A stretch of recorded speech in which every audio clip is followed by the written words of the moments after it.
پھر آگے فرمایا کہ مالک یوم الدین، مالک ہے روز جزا کا۔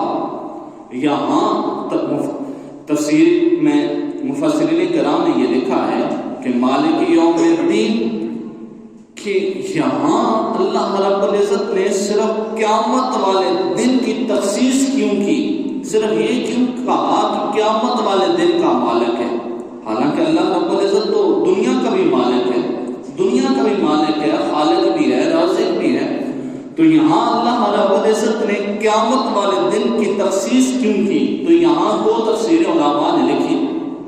ایک یہ کہ دنیا میں اللہ رب العزت نے عارضی طور پر دوسرے لوگوں کو ملکیت دے دی ہے۔ جس طرح ایک گھر ہے تو میں کہتا ہوں یہ گھر میرا ہے، میں اس کا مالک ہوں۔ کوئی زمین ہے، میں کہتا ہوں میں اس کا مالک ہوں۔ گاڑی ہے، میں کہتا ہوں یہ میں اس کا مالک ہوں۔ اللہ رب العزت نے عارضی ملکیت کسی اور کو دے دی ہے، لیکن جب قیامت کا دن ہوگا نا تو پھر اس دن اللہ رب العزت کے علاوہ کوئی خالق اور مالک نہیں ہوگا۔ اس دن اللہ رب العزت کے علاوہ کوئی مالک نہیں ہوگا۔ رب فرمائے گا کہ آج اس دن کا مالک میں ہوں، کہاں ہیں تمہاری بادشاہیاں، کہاں ہیں تمہاری ملکیتیں؟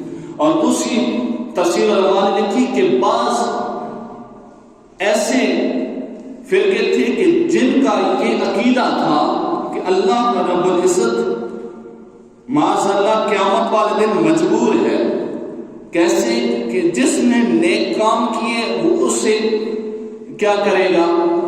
جنت عطا فرما دے گا۔ جس نے گناہ کیا اسے جہنم میں بھیج دے گا۔ یعنی اللہ رب العزت کو معاذ اللہ اختیار نہیں ہے کہ وہ اپنی مرضی سے فیصلہ کر سکے۔ تو یہاں اللہ رب العزت نے یہ واضح اعلان کیا کہ اس دن کا میں مالک ہوں، اس دن جو میں چاہوں گا وہ فیصلہ کروں گا۔ میرا اختیار ہوا تو کسی ایک چھوٹی سی نیکی کے بدلے کسی کے سارے گناہ معاف کر کے اس سے جنت میں عطا کر دوں، اور میں نے چاہا تو کسی کے ایک گناہ کی پکڑ کی وجہ سے اسے جنت سے نکال کے جہنم کے اندر بھیجے۔